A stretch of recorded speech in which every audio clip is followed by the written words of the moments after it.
What's going on, guys? We had to reschedule again this week. So we apologize for this, but it's on Sunday again. But welcome to Double Dragons, another episode of Double Dragons. And here's Otaku with me. What's going on? What's going on, brother? Not much, not much. Some sad news in the community, but you know, if you guys didn't know, Comics Will Break Your Heart Jen had ended up passing away this week, or I think this week, or around this time. I think it was announced on her page, Instagram page, that she'd lost her battle with cancer, and just our condolences go out to her family and friends, and all everybody that was close to her. I know John's Comics with Kids, Bueller, everybody's taking it hard. Guys, I understand. Yeah, Bueller, he was still alive, really engaged with her, their friends. And there's a community down there in Portland. Because that's where she is from. Right. And, Damien, Bueller, John, there are people in the community that are grieving, and our condolences to our condolences. And I understand from Bueller, from all of their same points. I've lost two parents to cancer, so I understand you get what they're going through. So I know. So it's like it's gonna be hard, but we're all here for you guys. If you guys need to talk to somebody, we're our DMs are open, or we're open, to listen to whatever you guys need to help. You guys this really boils down to the way our health system is set up, because right now there are a lot of families who don't even they have insurance through maybe their work. And so I'm going off topic a little bit, but United Healthcare CEO was assassinated in New York City. If you guys didn't know, and that's a horrible thing, right? But there seems to be some motives behind it, and it's unclear why this assassin targeted this billionaire CEO. But it's really sparked a conversation about healthcare in this country, and we have really a system of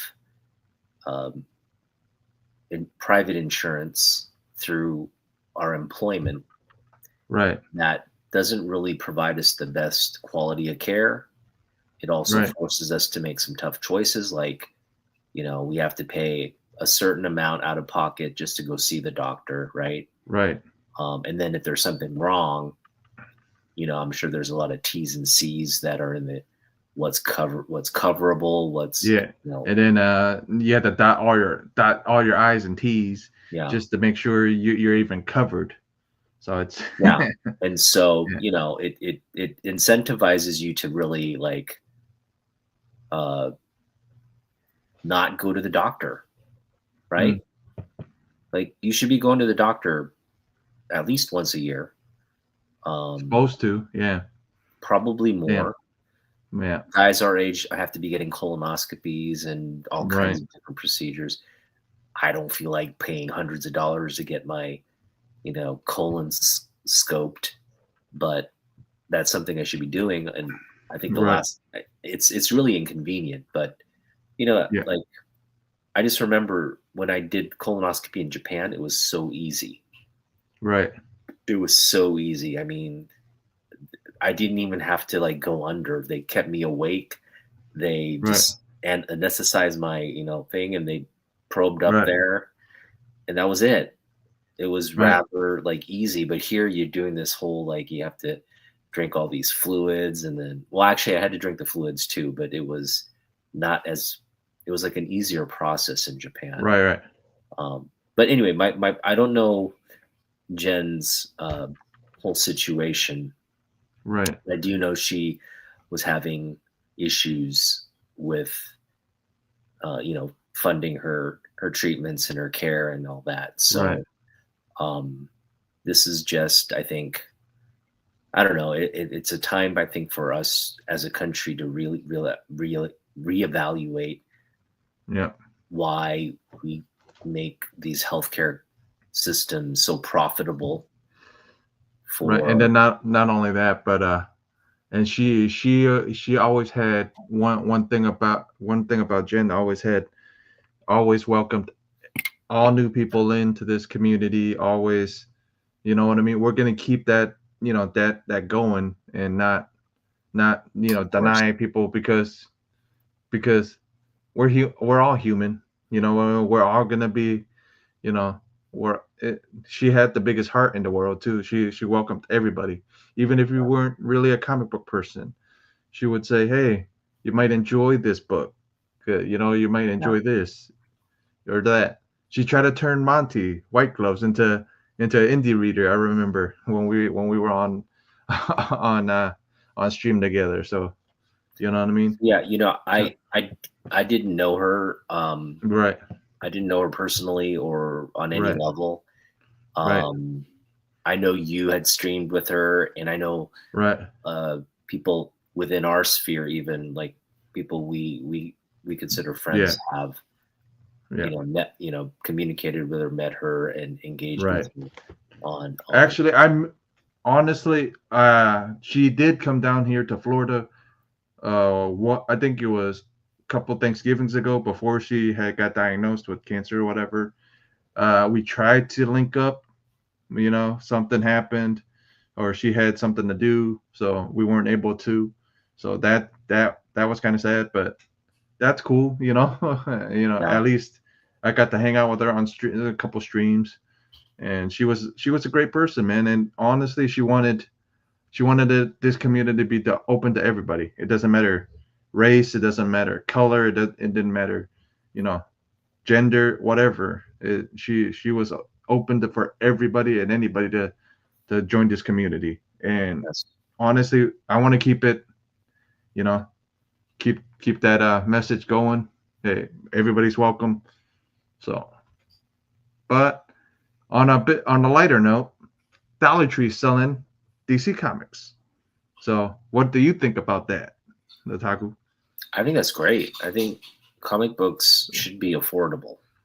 Well, now they're $1.25. So what I'm thinking is, I read the article a little bit, and we were looking at them. They look like they're just reprints of original issues of the books. Like they're probably like, how they used to give out dollar issues or dollar first issues or whatever. So we're thinking that's what they are, because they're only $1.25.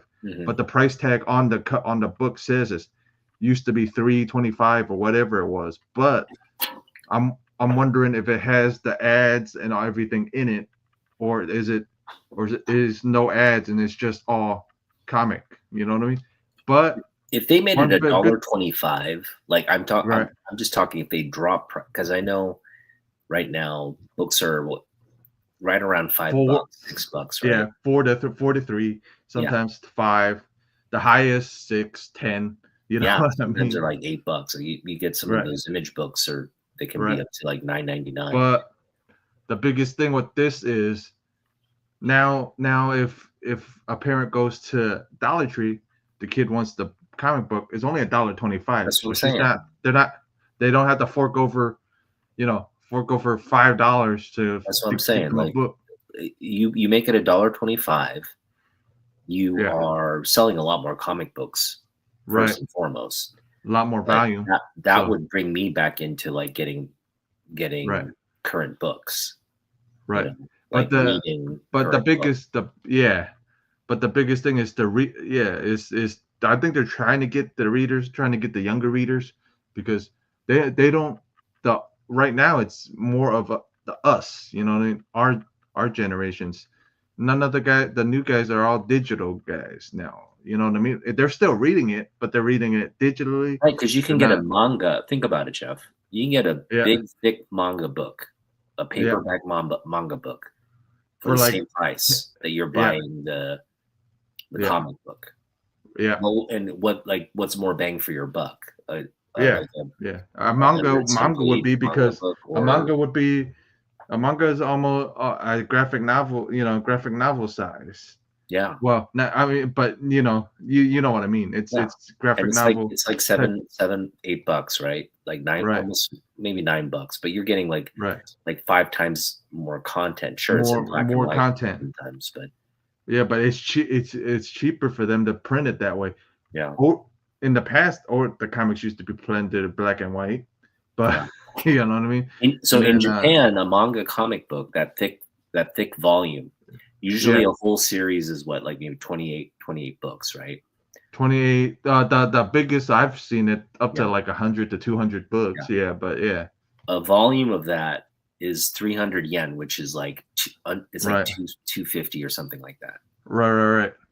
So, yeah, I mean, if you were to sell an American comic book to a Japanese person, oh yeah, here's a book for $5, and it's like 28 pages. They go, why am I going to buy this when I can buy something for $2? Right.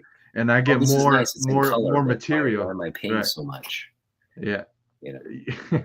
and probably the printing is probably cheaper paper too. I'm not talking about the manga paper. I'm talking about the manga's printed on toilet paper. Yeah. But it's cheap. But both of the books you're paying $5, but it's almost printed on the same type of almost very close. American comic books actually are printed on very high quality paper. Some, not all. Talking about the older books like Copper Age and Bronze. That was printed on newsprint. Yeah. But ever since like the 90s, you got the really nice and that's but this is my problem with the price of comic books. It's like the fancier the paper, the more expensive it gets. No, it's not an expensive process. No, I know that. I'm just messing around. Printing and production thing. It's what it was back when. I mean, yeah, the paper costs a little bit more, but you account for that and you account for inflation. I would say like about $2 should be right around fair. You're still going to get a good profit margin out of printing, thousands of books. Right. But it's going to be more accessible for people. And that's the thing. It's like, I just feel like comic books these days are really not accessible for kids because of the cost. Yeah. Because what parent is going to want to pay, pay $5 to $8 for a book when they can go to Dollar Tree and buy $1.25. I would rather spend $1.25 than spend, $4, $5, and then, the kid's gonna end up either tossing that book, and then you're gonna be extremely mad for wasting $5 and seeing little Johnny going to read this book and then tearing the book or stepping all over it. I mean, that's supposed to be what happens, but I feel better spending $1.25 and him doing, what he wants to rip the book up or he wants to tear a page out of it. I don't feel so bad. But you're spending like $5, you're like, holy crap, he's gonna, But that's the collective part in us. But yeah. Again, I think comic books need to kind of reevaluate. Yeah. To be honest, a lot of the comic books are also garbage, so you're paying $5 for garbage. And for trash stories sometimes too. Yeah, trash stories not that great. Art. Yeah. It's just like they have to put something out, right? And no one wants. And the thing about manga, it's like it's good. You're getting like really good, consistent like content from oftentimes one or two creators. That's it. Sometimes you have a writer, sometimes you have an artist that collaborate, but oftentimes it's just one dude doing all the story, doing the art, and producing this book. So it's a lot more, feels just it's more independent. It's better in terms of the the content, it's consistent, right? It's not like going through different writers or different artists. It's always like one dude. So that's what's good about manga.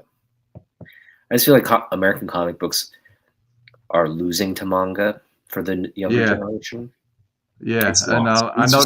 Yeah, I noticed a lot of the younger guys are liking the manga better. Yeah, and the story. I mean, the story probably this.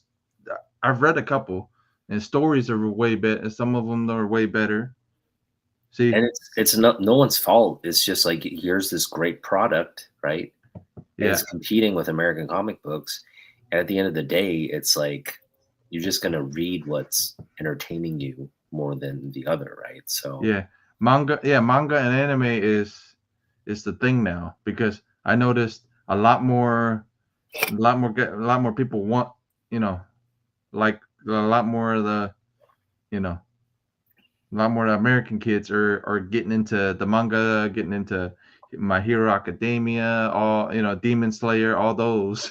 even my nieces into. I'm like, oh, okay. I guess comic books are secondary to. I mean, she still reads a little bit of comic books, but Otaku, she's into K-pop. She's into, you know what I mean? She's into she's into manga. She's into it's like, I'm like, oh, okay. So yeah. So it's cool. These are our kids we're talking about, right? So it's like, yeah. I don't blame them for, collecting and doing what they want. American comic books have to step it up.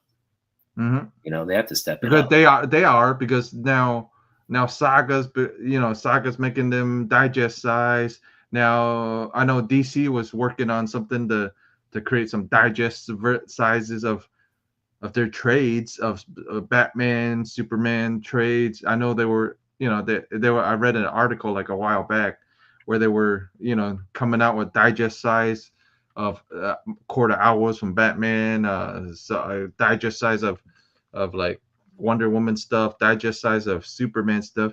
So if they're gonna compete with manga, if they're coming with digest sizes, I mean, pretty much mangas are almost digest size, kind of, or a little bigger. Some of them are a little bigger. I think it's hard to compete with manga, right? But like you said, for the material that comes out, you know what I mean. They're both comic books, right? At the end of the day, they're both comic books.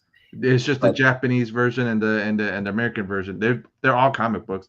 Yeah, and then American actually has a wide variety of stuff. So like you like you like the horror stuff, right?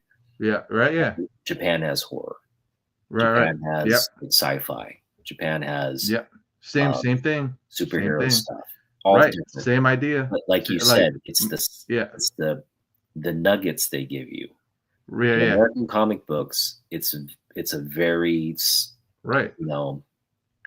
it's a small format versus it's a larger it's format. This. Yeah, it's this. That hasn't changed in that hasn't changed in actually they used to be a lot thicker back in the 40s, golden right? age. You used to get like 70 pages, like a magazine for a comic book. So here's a golden age one. 10 cents for it, right? Yeah. How many pages is that? Actually it doesn't tell me on here, but hold on, I got one that has like 60 pages. Yeah, but there's some of these are I got other ones that are loose. Like see, like these. You got more bang for your buck back then. Yeah, back then, and they were 10 cents back then. Yeah. And companies need to get back to that. Creators need to get back to like, I'm going to actually like work a 12-hour day and put out a lot of content, because that's what Japanese are doing. They're just like literally like 12 hours a day. They're just drawing crap, and then meeting their deadlines or they have like they do it like the Kanto people Kantos do and have a line of people do it and then take credit because that's the biggest reason they can turn out so much is some of them studios they have studios and they have other artists help out, you know what I mean. It's a line of inkers, it's a line of probably drawers, it's a line of color. Oh, if they were color, it would be line of color. You know what I mean? It's because also they sell more books. Yeah, and then their work These aren't really collectibles in manga. Right. Is not a collectible in Japan. It's a consumable. Yeah, so it's you read it and then you recycle it. Right. So people just read manga and because they don't have room in their house to collect stuff, right? Right. That's the same thing as same thing back then. And comic books, it was the same idea. They were disposable at the time, golden age time, and even 60s. It wasn't you really collected it, read it and tossed it, or right, left it in your or you folded it back pocket. Go to school. Take it to school with you, share with your friends. Hey, I'll trade you this. Yeah. That's what happened to my first comic. Staples falling out of it. Yeah. Manga is it's to be consumed. Here, comic books are kind of like it's in this gray area, like consume and collect kind of thing. Yeah, boy. The older stuff is collectible. Yeah. The newer stuff is supposed to be readable, but some of the stories are not. You know what I mean? Some of the stories are great. Okay. Yeah. Some of the stories are subpar, but that happens. In Japan, like if you read a comic book, and let's say it gets really popular, right? In Japan, you're not collecting the comic book. What you end up collecting is like if a figure comes out, or if limited series like card set or something around that. That's the collectible part. Like they'll get cards or they'll get some kind of figure or limited edition like toy or something, and they literally rent lockers, like these display boxes, to put, because it's not at their house. They put all the collectibles in this little thing and they sell them. So collectors sell things right when they come out, and they put them up for sale to like the second tier people, and the second tier people go and because they've missed out, right? They missed out on the limited edition grab. Like only 100 of these are produced. So 100 people have them, right? Now I own one and I'm going to sell it for a profit. Right. And then go buy the next thing. So the really like, it's a competition. Collecting is a competition in Japan. And you just get tiered. You get tiered down. Like, it's kind of like I can I can afford when it first drops, but you're the secondary. You're the secondary market. Pay more for it, and you're gonna pay for it if they end up selling it, right? So I'm always like the second guy, probably overpaying and then unable to sell it. right. Or not even willing to sell it. Right. I mean, we're all in that boat. Me and you are probably in that boat. You know what I mean? Especially my Vampy stuff. You know what I mean? And then plus Lady Death stuff probably, but anything else that I read before, I probably can, that doesn't have nothing to do with them or Don or anybody. I'll probably want, hey, I should unload some of this stuff because I got a bunch of short I got a bunch of stuff in it when I first started reading, so it's going to be interesting. I think I again, if they're $1.25, I'm all for that. Because then we can get more younger kids into reading them again. That's the positive I see out of this. Honestly, I don't see nothing negative. Well, for collectors, I can see something negative out of it. If somebody goes to get the $1.20 or $1.25, they're going to overprint. Yeah, not only that, but because they're reprinting some of the older books. So if you're not careful and you don't know what to look for, and somebody sells it on eBay for for saying this is the original book, but when you get it and you look at it, it's actually from the Dollar Tree and it's the $1.25 book. Well, so are they selling the how the reprints are already like the dollar comics? The DC have the dollar reprint comics. Yeah. Well, what it looks like they're reprint. What I looked at the article, it looks like they're reprinting them, but they have the original price tag and everything else on them, but they're in poly. They're almost like poly bagged in one, and it's only one issue in the bag. So like second prints, but they're poly bagged. I don't know if they're I don't even know if they're second print. I think they're probably like third prints for you know what I mean. It's they're not even second prints because some of them are already had second prints because it's like what was it? It was like rebirth, like it was a bunch of rebirth. Like what I could see was the rebirth stuff on there, a rebirth Wonder Woman. It was almost a bunch of the New 52 stuff, bunch of the like some older books. It looks like they reprinted like some older Batman, like they reprinted a bunch of. It looks like they reprinted a bunch of stuff and just but changed the like the circles, the logos, and the price tag looking things. They changed the shapes of them to make them look like it's a reprint of it. So it's like, but the biggest issue I can see, like you said, reprint, print runs, and then the other thing is not in the know collectors are not going to notice the difference of what's the difference in between the original and the $1.25 reprint. I think what you can do. I think what you can do is here's how I would do it to keep both collectors and readers of comic books. Right. You have a 2-tiered system already where you have sort of a what is it, A cover, right? Just like a standard issue. Right. And then you have sort of a higher, a lower print sort of variant cover, right? Right. Yeah, with the cardstock ones. Yeah, now there's more cardstock covers I've noticed. Make everything $1.25. Even Vampy. Yeah. You make everything $1.25.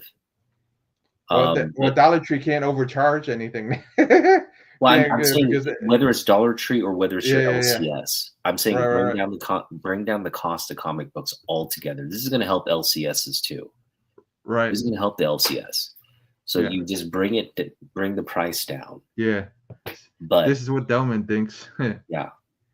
But the lower, so you make sort of a variant cover with a lower print run. Right. And you also make just a standard one. And the standard one should be $1.25. Right. And then the variant covers, the sort of the higher priced ones, you can make probably those like $5, right? Because people will just devour the $5 stuff. Like if you say it's like a 3,000 print run or something. Right. And only like one out of every, the one in 100s, the one in 1,000. Well, see, that's too much. That's too much. You got like 100, 1 in 100. No, just make it 2 options. Like you got the collector's edition one that you're going to pay a little bit more for it, but there's less of them. And then there's it's kind of like a baseball card pack, right? You get a baseball card pack. That makes a lot of that makes sense. This stuff me and you can make sense of it, but those guys just want to make profit. Money. Just want to make money. They don't care how they make money.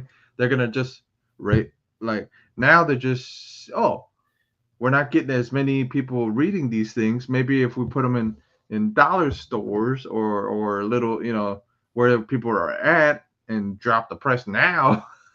We might get more readers or whatever it is. You know what I mean? Yeah, but I know what you got to do is you got to just make it accessible, not at the dollar store, but everywhere, like at your LCS. So this will encourage kids to go to the comic book store and get get their or like how it used to be, where it was available at 7-Elevens. You know what I mean? Available at. I'm all for that. I'm all for that. Like just put it back into 7-Eleven. Spinner racks. Yeah, I am for supporting LCS. But $1.20. Now they're LCSs because back then there weren't LCSs. That's the whole reason they were in supermarkets and whatever. But or at least make them, make some digest size, like they got Archie's digest size. I mean, the kids go for hey, there's Archie. Yeah, but Think about it. Right now, most people, even if they do a pull list, they're doing Yeah. maybe two, 3 titles at most, right? Right. Right. But if they were a buck, Yeah. how many titles would you want to read a month? At least Right. 5, right? That's $5 a month, Right. right? Right. So, I mean, it's just you're paying a little bit more now, but if you bring in more people to the LCS who all want to pay Yeah. about $5 to read Yeah. 5 books a month, you're Yeah. gonna at the end of the day, you've got more money at the Right. LCS. Yeah. That's for the LCS. But honestly, I don't think the up the guys that are the guys are the DC, Marvel, Image, all them. They I mean, Image still cares a little. You know what I mean? But like DC and Marvel are big companies. They really don't care how they make the profit. Hey, if I raise the price on them, I still make money back.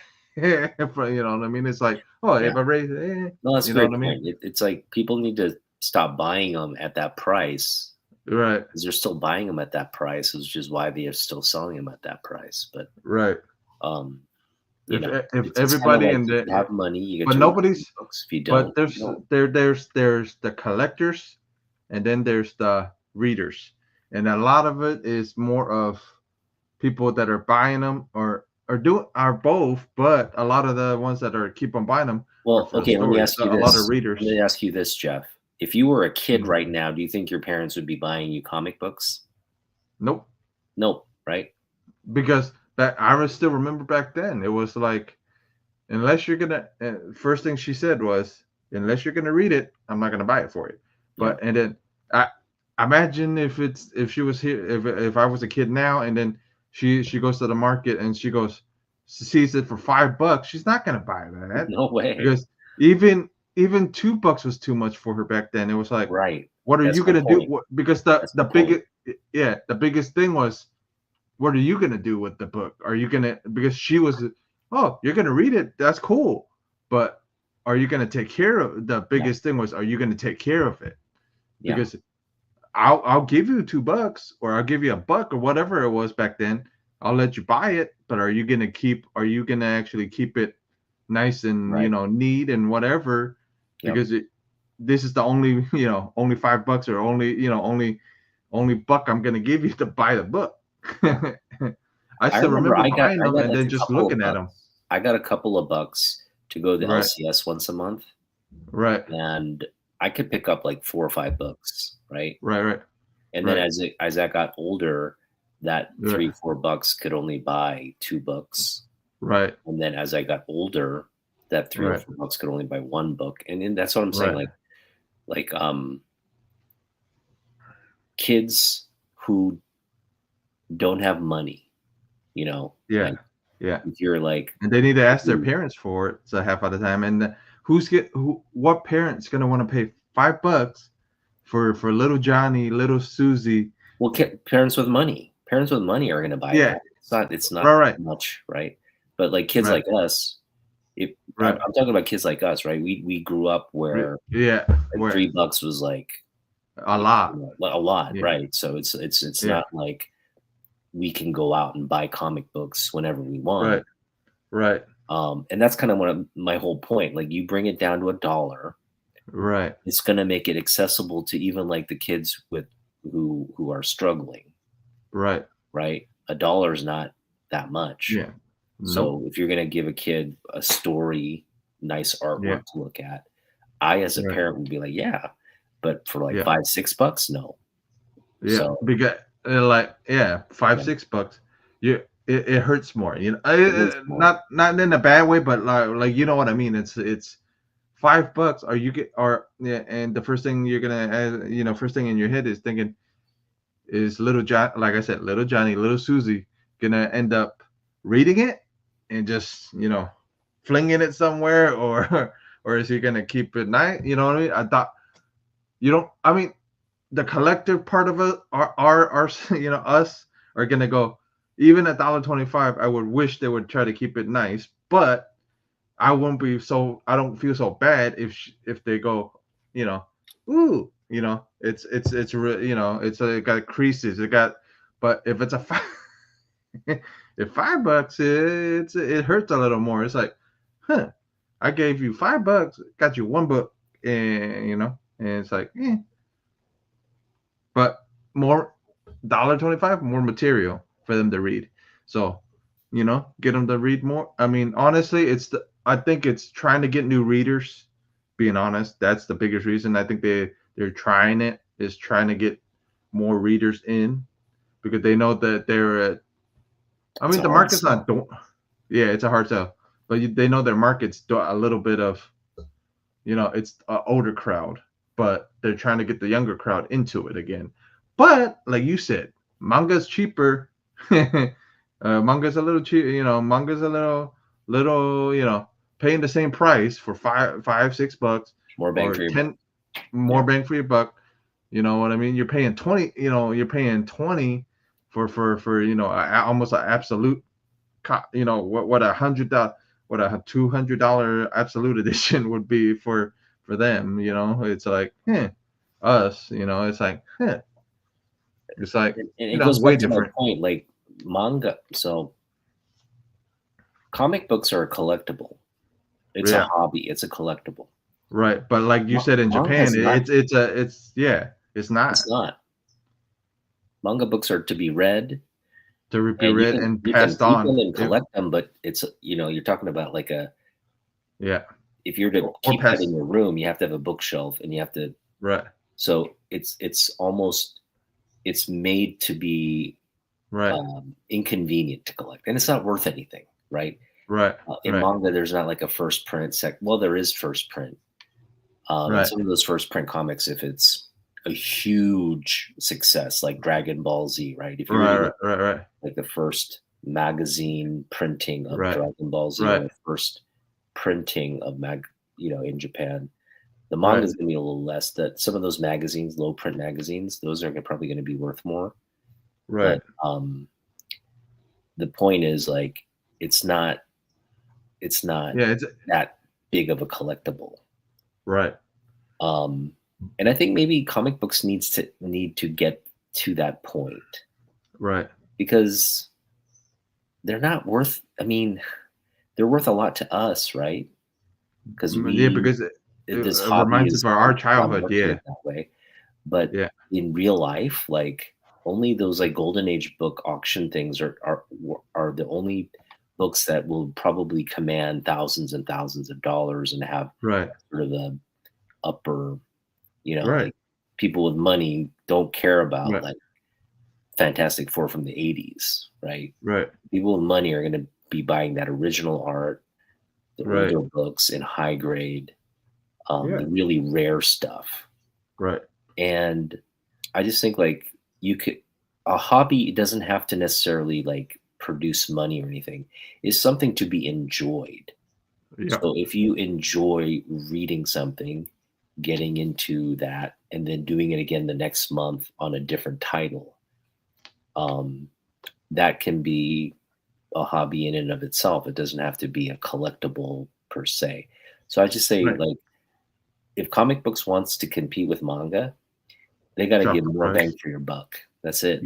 And drop the price more. And then no pages. Because mangas don't have commercials or don't have ads. You know. Another great point. But are we paying so much to just read ads and crap? You ever think about that? And then plus it's let's just say it's a 40-pager, but maybe only 50. But I'm being nice, but maybe only 15 pages of a 40-pager is comic, and then the rest of it's ads, you know, or. And I will say this: opposite. Like, you go back and read comic books from like Bronze, Copper Age, and the stories are really garbage.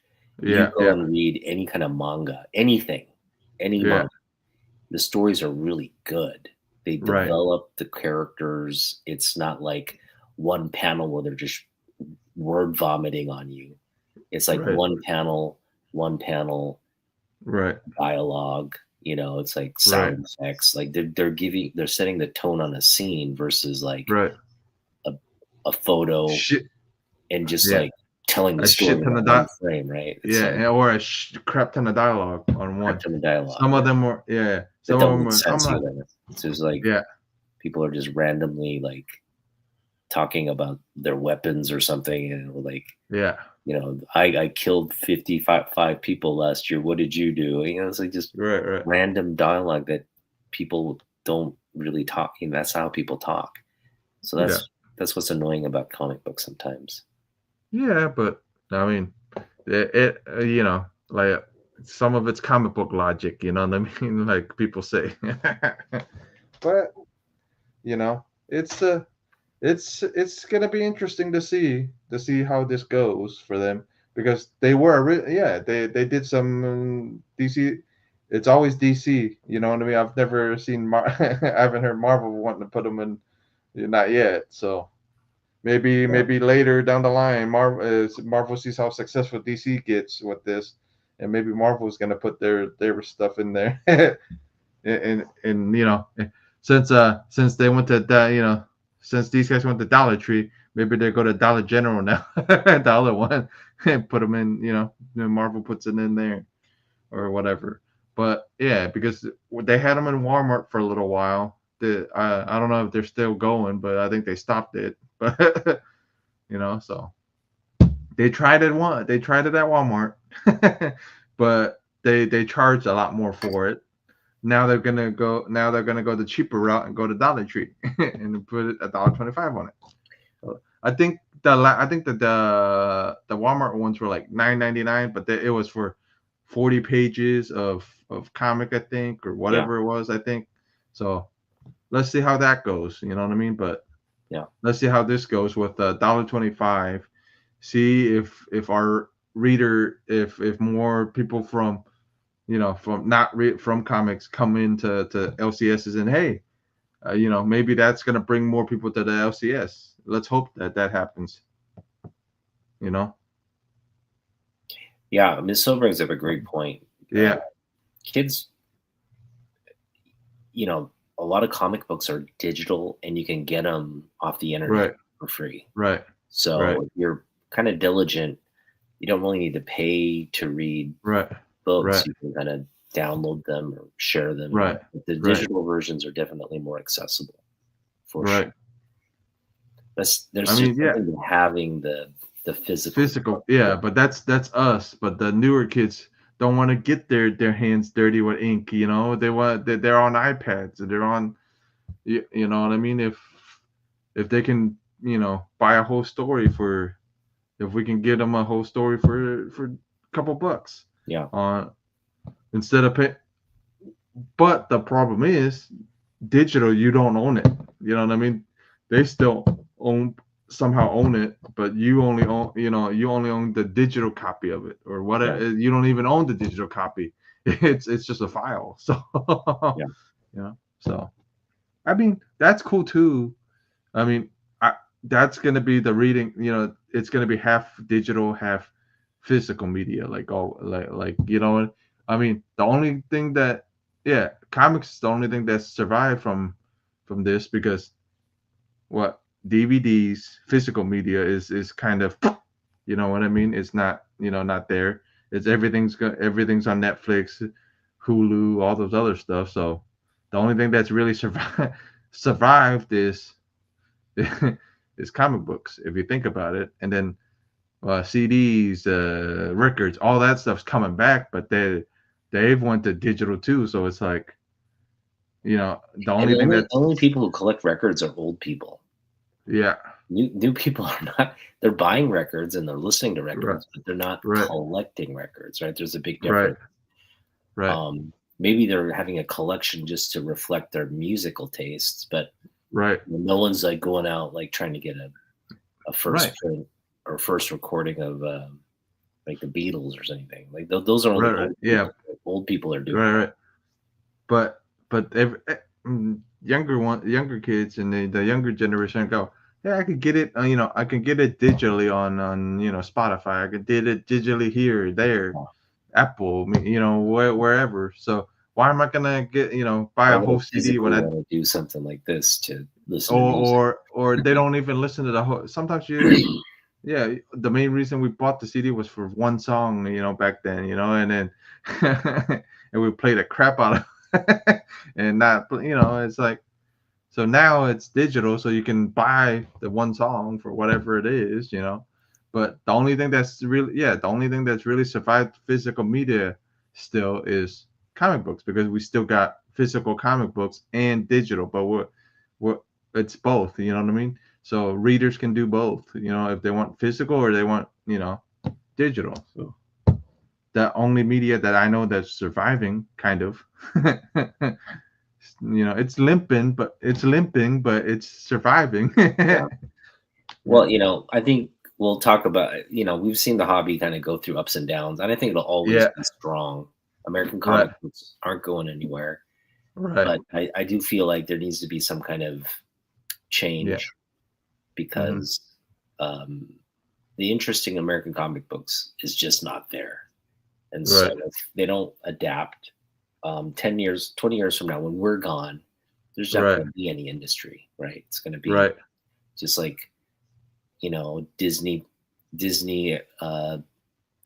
related trademark to goods and the ride theme parks and the movies. That's it. You're not going to care about comic books anymore. Yeah, and we don't know what's going to happen when we're gone, when 20 years down the line or 30 years down the line. We don't know if there's still going to be comic books around, if they don't want to change anything. Because we're from honestly, they've changed a little from the 50s, but they've changed a lot, you know what I mean? But still, is it going to be still around later, 10 years, 20 years down the line? All right, well, let's talk about something. We just spent like 30 minutes talking about Dollar Tree. Yeah. What else caught your fancy this week? What else caught my fancy was Frazetta Girls on this Wednesday are going to be releasing Vampirella on a Vampirella action figure. So let me share it to show you guys. So share screen. Did you pre-order it? Yeah. Not yet. The 11th is when it's released. So here's the Vampy. So you can see it, right? What's a figure? Yeah. Wow. Yeah. Yep. So yeah. And that's what it's gonna come with. All that stuff.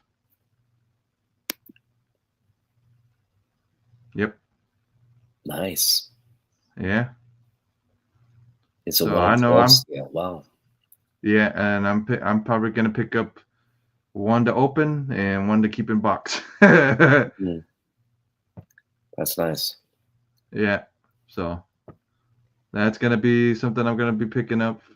So yeah, that's cool, because the main reason they even started coming out with action figures, because nobody wanted to release, a Dark Wolf action figure, certain figures of Frazettas, and then they go, well, we might as well do it ourselves.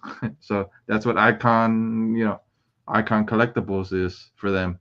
Frazetta Icon Collectibles is because nobody wanted to release any of Frazetta's. Well, they didn't. Show that figure again? Yeah. Let me share it again.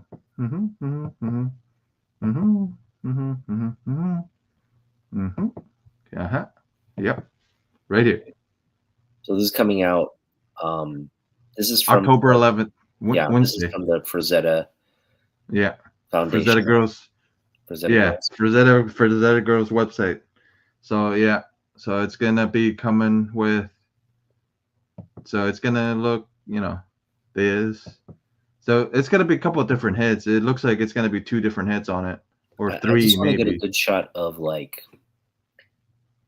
the chest area. I'm just like, what are we dealing with here? Can't really see her boobs. Hold on. Yeah, there we go. Better. There you go. Yeah. Oh, nice. So it's got kind of this upper So it's got some what do you call it?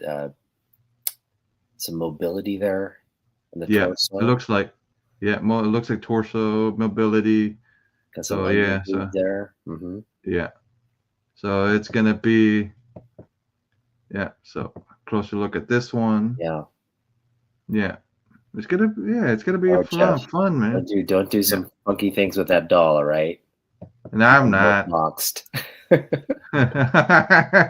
Well, I was gonna open the other one. Oh, look, you got a little nipple action there too. Yeah, but I was gonna put her back there with the statue and everything, with the Vampy one. So, all right. Yeah. I wasn't gonna put her up there, up there behind me, anyways. That's a cool doll, though. Yeah, it's gonna be fun because they came out with Dark Wolf, they came out with Tigra, so that they shared it and said, hey, that Vampy's gonna be the next one. She said there was gonna be something big with Vampy. I didn't think it would be an action figure. I thought it was gonna be like another collab of clothing or whatever, but that's really cool. So gonna pick up at least two. So one to keep in box, one to open, because being honest, I want one up there with the statue in there anyway. How much is the figure? Their figures run $70. $70. Yeah, but it's for quality though, because the box is it's 1 in 12. Yeah, it's 1 in 12 scales. Right up there. I got one here too. So hold on, I'll take it out right now. Yeah, but they come like NECA, like the NECA boxes. If you ever seen a NECA figure, so they come. Yep. So this is the Tigra here. So hold on, I'll share it now. Yay. So these are this is the 1 in 12, like just like that one, 1 in 12. So and then what's inside? And then it's gonna be just like if you ever seen a NECA figure, it's gonna be just so the Vampy's gonna be just like that too. So just like that. Yeah. So and then nice. So I mean it's a nice box, you know what I mean? You're paying for quality anyway, so if you really think about it, you're paying for quality because all this stuff costs money, man, to print it on stuff. So I'm assuming what the box is going to be his either it's going to be his original cover, or either it's going to be one of his his 90s cover of Vampy. Ooh, nice. I'm thinking it's going to be either one of those two. Yeah. So I have a feeling it might be Vampy 1's cover. It might be his front. Either that, or either it's going to be the other one where she's actually sitting and she has an alligator and she's holding a skull in her hand. So that's the other one but what I can remember was Sarah's mom never did like the hair on that one, the hairstyle on that one. So they may go with Vampy 1. I don't know for sure, but don't know which it's going to be fun because you could pre-order it next week on Wednesday, but they won't be sending out until March. So they won't be released until March. So that's one thing. So that's one thing I'm looking forward to. And then a couple other things I'm looking forward to. So you kind of collect everything Vampy. Like if there was like a card set of Vampy. Yeah, I had a card. I have the card set actually. I have a card signed by Forrest J. Ackerman and Barbara Lay. The original cover model for him. Nice. Yeah, and I found that at a convention. Some guy was just sitting there. He goes, "Well, I see you like Vampirella. I got a Forrest J. Ackerman picture that's signed by Forrest J. Ackerman, and I got a trading card that's signed by Forrest J. and Barbara Lay. You might enjoy this." And he opens up the thing, and I'm like, "Ooh." whatever, and then handed them whatever, and ended up getting them. So nice. Yeah, so I pretty much collect anything, anything vampy, anything Frazetta now. I mean, but I honed in. When I first started, it was a little bit of everything. I didn't know if I mean, I knew I liked her. I just didn't know. I didn't feel like I could afford her, the magazines and stuff like that. So, but I turned it around and went, and COVID happened, and went, maybe I should don't got cons no more. Maybe I should, end up collecting her run. It shouldn't be that bad. So that happened. Yeah. Yeah, the packaging is definitely good. Yeah, because that's how that if you ever heard of the NECA company or it's NECA. So they come out with their figures like that, like in those type of boxes. So yeah, and then I remember me and Sarah talked about it like when she was at a signing she was doing like a couple, like 2 years ago almost, and we were looking at a comic shop, and she was looking at the NECA figures.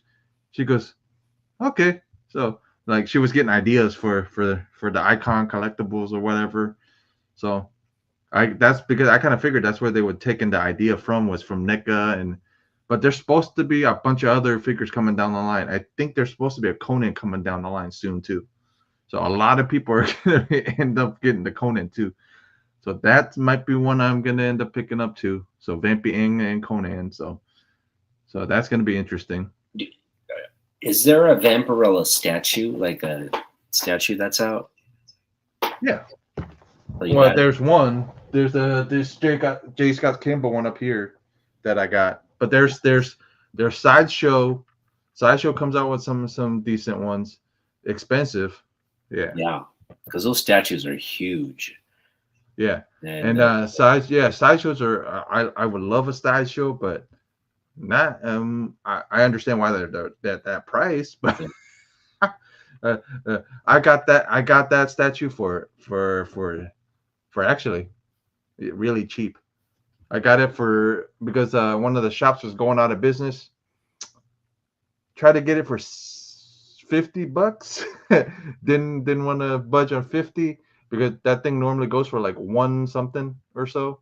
So and then he goes, how about 70? And then he goes, I can go 8. I think he said 80 or 90 at first, and then so we made a deal at like 70. No, I still remember when I got it. I go, let me think about it. I'll be back or whatever. And then I hauled butt to another to my LCS, because it was not at my LCS at the time. So I haul butt to my LCS and ask my LCS guy. I go, hey, is that worth it? He goes, that's what I got. That's what I get them for. So yeah, it is. So that's the only reason I even got a Vampy statue. I wouldn't have got it. You know what I mean? But yeah. So that's the story behind how I got that. Yeah. I think I would collect statues if you had the room. If I had like a room devoted to it. Yeah. Trust me, I had, I didn't have no room. I just ended up getting this case. I'm like, I had other stuff in the case, and then I finally got tired of looking at the stuff, and I'm like, I'm gonna change it up. I'm gonna put Vampy and everybody else in this case, and then I just got rid of everything else that was in that case, and traded it or sold it at my LCS. Spawn figures are great. Spawn figures are. There's just a lot to play with on a Spawn figure. You got the only issue with I can see with McFarlane figures is they can't stand real well. That's why they need stands. Yeah. Because they're either really top heavy and they'll fall over because Todd likes to make them all top. For some reason he likes to make them top heavy, but with pencil legs, so they can't really stand real well. Because even my LCS guys collect action figures, and he says the same thing. He goes, dude. One thing wrong with McFarlane figure, they're great. They, the movements and everything is great. It's just it can't freaking stand up by itself. It needs to stand. So that's the only problem with those type of figures. But he loves them to death. But the only issue is they can't really stand real well. Yeah. You can pose them all you want, but if they can't stand up, man, it's not going to be great. The news that caught my attention this week is Superman and Lois. The season finale. Series finale. It wasn't season. It was series finale.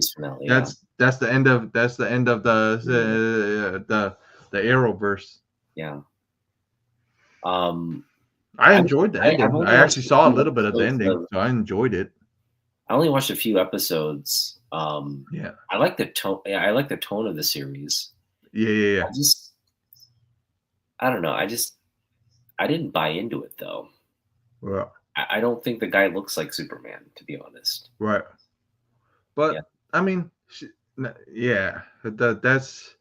was my biggest thing. But and the lady didn't make a good Lois Lane either. She kind of was more like geared toward being a Lana Lang, I guess. I don't know, like a small. Yeah, she felt more like Lana. Right. Yeah. Yeah. Yeah, she felt more like Lana, but I know her from the show Grimm. Mm-hmm. That lady is from the show Grimm. I remember her from Grimm. Yeah. And I really enjoyed her in Grimm because she played she actually played, I think, like 3 different characters at the time. She played, a good normal, normie, because the Grimm thing was about a cop that.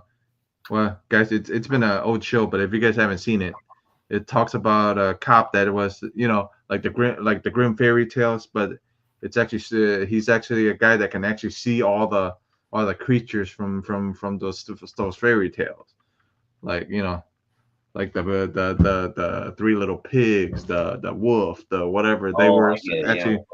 Yeah. So the Grimm fairy tales, but like as kind of modern day. Modern day, but he can actually see them. So his family is called Grimms because Grimm fairy tales. Yeah. So and then she was one of the main characters where she was married to the guy that was the Grimm, and she became one of the during like a couple of seasons, she ends up turning into one of the creatures, then turning into another, the regular, she was a regular person at the time, so she could play double roles. So I mean, she didn't make a too bad. I mean, I watched more stuff down the line. She didn't make that bad of a Lois, honestly. Like I watched more more of it down the line, and him as Superman, it was okay. I mean, him as a father type figure was interesting because he was, it was interesting. Well, it always seems like Superman, Lois and Superman, or Clark, what is it called? Superman and Lois? Yeah. Superman and Lois. Lois and Clark, or the 90s one, Lois and Clark. No, I'm talking about this, but one that's getting. Yeah. Superman. I think it was Superman and Lois, I think. Yeah, Superman and Lois. It always seems like when the series comes to an end, you have all these like people like saying, "Oh, don't cancel it." Like you just have all these people like. Yeah, but where were you guys at when they were first? Where were you guys at when it was first started, or in the middle seasons and stuff? Right. My point is like, it's like coming to an end, but you have people who don't want it to end, right? Right. And it's funny because you just have that group of people who love the show. But that's what happened to Smallville. And that's what happened to the Supernatural, and then Supernatural ended up with 15 freaking seasons, and then Smallville ended up with 10 seasons. Yeah, because so I mean, I'm saying like it's not worth this one continuing because it's not that good. Yeah, right. I mean, but other thing is it's not worth to go for like Smallville ended up going for 10. Smallville was good though. Like I know that. I'm just saying it's It's it's like Supernat and all that stuff ended up going for a bunch of seasons. Right. The problem is the longer it goes. Is my point. This one can just end. Yeah. I don't Right. want to see it anymore. Right. And the fact that it's like just it's just getting in the way of Dunn's DCEU. You know, and all the CW stuff is getting in the way of the actual DC content we want to see. So for me, it's like if we need to cull all that content, I'm fine with it because it's right. Yeah, it was quality. Yeah, it was almost 50. Yeah, it was almost 15 years of the Arrowverse. I appreciated it, for what it did. You know what I mean? Because if it wasn't for that Arrowverse, we wouldn't have got Marvel stuff. Because they started it, kind of, you know what I mean? That that little universe, they ended up starting it because Arrow started, and then Marvel. Well, no, Smallville started the CW stuff. Yeah. But Smallville led to all the Arrow stuff later, like that was down the road, right? Yeah.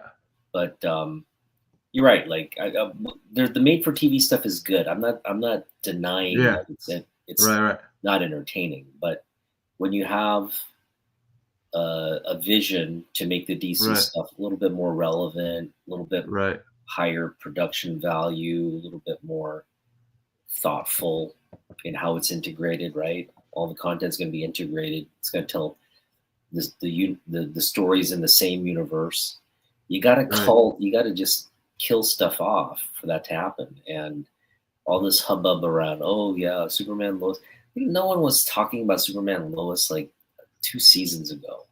People were watching it, I'm sure, but no one was talking about it 2 seasons ago. And now that you're going to end it, you have these like naysayers that the people still pining about Henry Cavill, like saying like, oh, don't get rid of it, So just like, sit in the background and please let the adults do the work.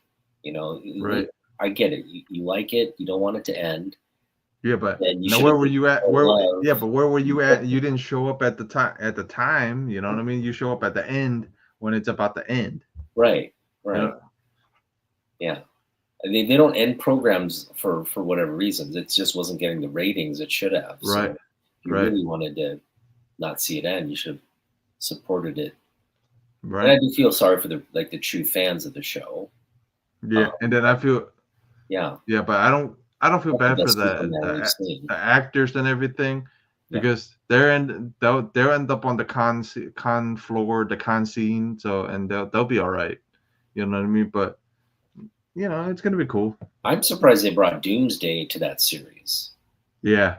But it's not actual because if you actually seen it, it's actually Doomsday and Bizarro together. Yeah, so it's actually Bizarro under Doomsday's. So it was weird. It was Bizarro, Superman, and then Doomsday, but Bizarro was somehow intertwined with Doomsday. So yeah. Yeah, I mean, and then they have the Super Sons there with them. They get the powers and all that. Yeah, fine. It's a version of Superman, right?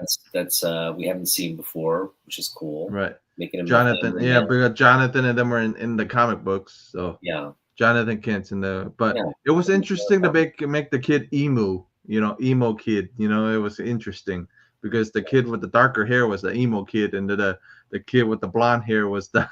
Yeah, the kids didn't look like superheroes. They kind of look like just kids, right? Did they bulk up toward the end there? No, well, towards the end, they actually got different actors that played the adult versions of them. So it was interesting. It was interesting to see, but it was interesting.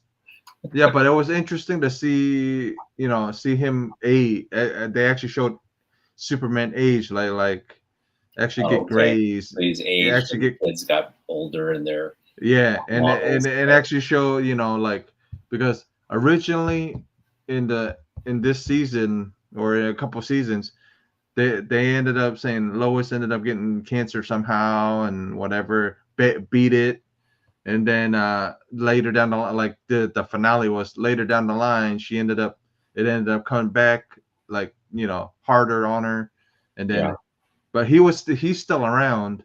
It's just, she ain't around no more. He is. So and then he ended up getting crypto and all kinds of stuff. They threw all kinds of stuff at him.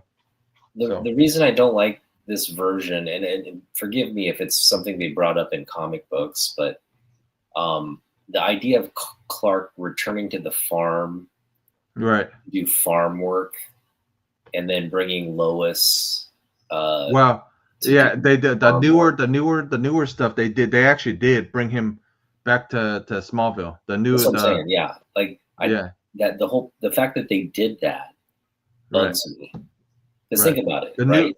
The original Superman makes a decision to leave the farm, but leave his past behind, and pursue his future as Superman. And then he has this really nice gig where he can kind of stay upbeat on what's going on in the world through the newspaper, right? Right. And transform in a telephone booth and go out and save the world.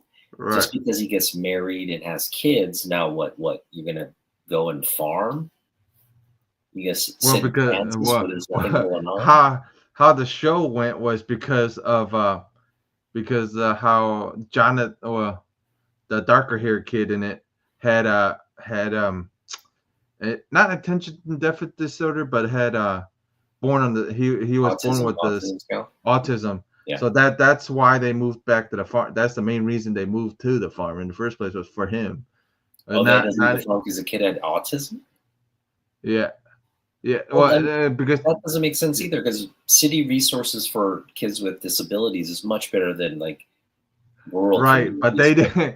But they thought it was autism. They tested him and probably thought it was autism, but it was probably his powers coming in at the time. You know what I mean? It's so. Yeah. But I think Clark caught on and said, "Hey, maybe if we go back to the farm and actually, hey, if these guys end up getting powers, I can train them, the way I was on the farm." I get you. Right. Okay, I get you. Right. Yeah. So that's why. No one's gonna notice you running and flying around in the cornfield somewhere versus. Right. But if you're in the city and you're doing that, you know what I mean, just in case it happens. Again, the kids didn't even know he was Superman in the beginning. So But you think about it's a tough. But you think really about transition him when he's going being a family man, right? He's got super kids and all that. You got to transition. But you think about it, if Superman had kids, he has a kid. Smartest thing would be to move back into back to Smallville and because less eyes on you. You know what I mean? If he's in the city trying to train these guys, it's more eyes on him. And but that makes more now it makes sense. You know what I mean? Now the comic, understand why, because if the kid ends up with superpowers, in the city, phones and but in Smallville, same thing, but it's less, it's less, less accessible or whatever it is. People are not going to want to do that, or whatever. But yeah, I still feel like maybe they could have moved to the suburbs, maybe. But it would have been still the same thing, man. Suburbs would have people would have went, why is it, why is this guy flying off, or why is this guy jumping off, I see, we see something flying off from the Kent house, and they're gonna be calling it in every time, hey, we see a weird object flying out of Kent's home, or we see 3 flying objects, or whatever it is. No, I'm glad. Okay, I think it makes sense to bring him back to the farm, because I can see Clark being okay, I'm sick of city life. I have kids. Want to go where it's quiet and. Right. And the other thing that probably in his head is, hey, just in case these guys get powers, I can actually train them on the farm and nobody's going to actually look at me because it's bigger property. Yeah. It's a bigger property and nobody's going to go, hey, I'm filming them or whatever it is, but it makes more sense. Yeah. No, it makes sense. Yeah. But anyway, let's, I think, the show's coming to end, and then we get a new Superman next year. So Excited about that. Yep. We all are. Yeah. All right. Well, let's get to our book corner here. Yeah. We're gonna do spec flex. Want to go with your spec book first? Yeah, spec book is gonna be on my artist that I'm gonna be doing, Enrich Torres, and this is one of his first books that he's done from Warren Comics. So this is his first issue in the U.S. His first cover in the U.S. Dang. Yeah. So this is one of his bloody head right there. Yeah. This is Enrich Torres, one of his first covers in U.S. So that's the main reason I'm interested, or I'm specking on this one. It's one of his She's first not books. Nude there, right? Is she nude? Nope. Her hair's in there. Her hair's in the way. But if the hair wasn't in the way, different story. Gotcha. So she is like kind of topless there, but the hair is covered up the sensitive areas. Yeah, pretty much. But it's one of his first covers in the US. So he's done romance book, like this guy's done romance books, he's done like paperback books, he's done Star Trek books, he's done all kinds of stuff. The spec value of that book is what? It's his first it's his first work. First work in comics. Okay. Well, first work in the US in comics, because he's in Spain. And it's his cover. So it's his cover. It's the first cover he's done interior work, but I'm not sure if he's done any in the US, but I know he's done stuff in Spain. In that particular book, there's no interior work. No. It's just cover. Just cover. Cover arts by him. That's a nice book. Yeah. Love the colors. That's one of his first covers. Yeah, so Eerie. Mm-hmm. Eerie to 35. It's one of his first covers. So nice. All right. Good spec book. Your turn. Yeah. Your turn. All right, my turn. I kind of talked a little bit about this book. I'm also doing spec on my feature artist. Mm-hmm. And my feature artist is John Byrne. I mean, arguably one of the probably one of the top artists in comic books. Definitely one of the top in our generation of comic books. And he's just done so much. You know, when you look at some of the more modern artists, because the older artists, you tend to just work on one title, maybe two titles throughout the course of your career, right? Whereas some of the more modern artists, they had a little bit of flexibility to work on one part of one portion of a title, and then move to another character or another title, move publishing, publishers. And I think you only kind of get that pass if you're good enough, right? If people want to see your work in different across different IPs. So yeah, there's just a handful of people who have that kind of resume. You're seeing it more and more now with modern artists, because they're doing shorter stints and they're just kind of doing marketable stuff, but they're doing it across, different titles, different publishers. You see it more now, but I think again, our generation, when I was collecting comic books back in the day, John Byrne was he was all over the place. And I remember that book. He sold books. So this is my spec book. There's rumors Alpha Flight's going to be in the MCU.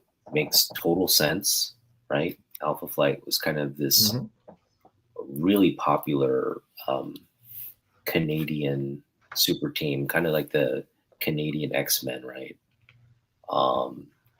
And John Byrne helped propel, because he introduced them in the X-Men, and then he introduced them in this solo series, and this was really good, like story, artwork. He was doing it all here, and real nice showcase of his not only his talent as a writer and an artist, but this is sort of an underappreciated, I think, key issue, you know. So yeah, and it's really affordable. I mean, I've seen this book in dollar bins. You can probably get it for like $3 to $5 at your LCS for a nice minty copy. You know, it's probably a $10 book.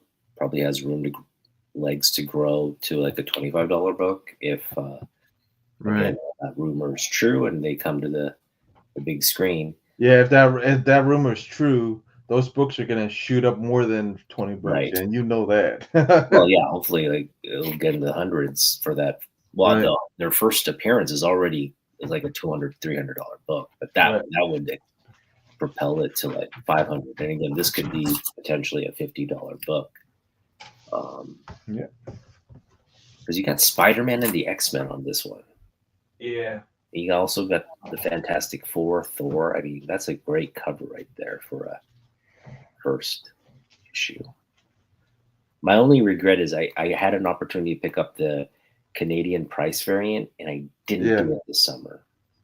It was a newsstand Canadian price variant in Canada for like, I think I could pick it up for $10, and I just like passed on it. I'm regretting that now. Should have picked it up. All right. Yeah. What's your recommendation book? Recommendation book is Shirtless Bear Fighter. Yeah. It's just a fun read. You know what I mean? But yeah, it's just a fun read. It's a guy raised by two bears, and he has to fight bears later down the line. So and then there's a evil sorcerer pig. It's right there. Yeah. So nice. And then this is the first issue. It's the introduction of the Shirtless Bear Fighter and all the main characters. And I actually got the writer, the letterer to sign it, and I think the inker. Who's the artist? Actually, there's a couple of names on here. Nobody of note, anyways, that I know. Okay. Yeah, nobody of note, but so that's the first appearance and the first issue. Yeah, and the first issue, but I have the trade of it. That's how much I enjoyed reading it. So. Oh, nice. Yeah, I have the trade. Like, it's just a fun read. It's just it's just a guy that likes flapjacks, that likes pancakes and stuff like that. So. Yeah, so he loves to eat pancake. Yeah, so he's pretty much like what is it? The guy that likes the what was it? I forget. But who had Babe the Ox, the blue ox? Paul Bunyan. Yeah, he's pretty much a Paul Bunyan type character. Yeah, he's pretty much a Paul Bunyan type character. And now your recommendation. My recommendation, we're staying on John Byrne. Mm-hmm. I will get into John Byrne a little bit as we get into our artist feature. Right. But this could have been my spec book too. But I'm making it my recommendation book because it's John Byrne's first work on Fantastic Four. And so I think most people will, if you say, okay, what's John Byrne's best work in comic books? And everybody's going to point to Uncanny X-Men, right? His run, he took over the run from Dave Cockrum and really helped create some of the classic stories in that early new X-Men run, right? So So everybody's going to point to that. He's got so much great, so many iconic covers, iconic interior works in that run. And I'm among the people who think that and believe that as well. But if you ask John Byrne what what he thinks is his best work in comic books, or his pride in terms of what he's put out, he will say his run on Fantastic Four is the best thing he's ever done in his career. And so that all starts right here on 209. It's his first artwork for the Fantastic Four. He is the cover artist here, I believe, as well. Kind of doing it in like a quasi Kirby style, but we also have the introduction of Herbie. This like Fantastic Four. They got this vehicle that, they have this like their flying car, right? And and then he's like Herbie's part of that crew and all that. But yeah, Byrne really wants to. He focuses on the family part of the Fantastic Four. Just really puts them in all these like familial situations where they're having their disagreements, but they all come together and support one another. And throughout this run, so it was a great run.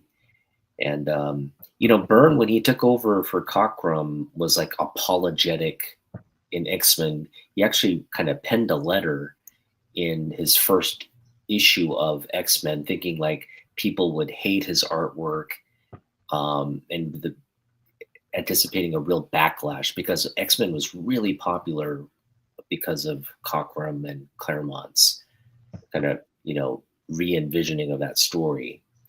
And then here comes Byrne, and Byrne was kind of like, I'm sorry guys, but I hope you guys like what I'm doing on the run. Of course people loved it, right? So he kind of came on as like a up and coming rising star, but when he gets the assignment for Fantastic Four, he just ran with it, because he's like, this is mine.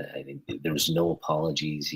He was going to bring his own take on this new story, and he does a really long run on this. We're almost talking like 5-year run, close to that, something like that, on the Fantastic Four. Yeah, but that's unheard of now. You know what I mean? For run. Well, no, Hickman's done that with X-Men. So yeah, kind of.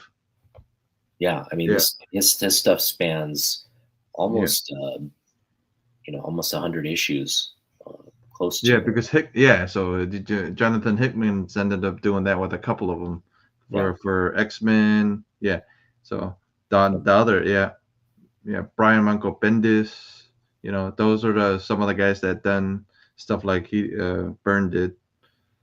Yep, that's my rec book. You should go out and get it.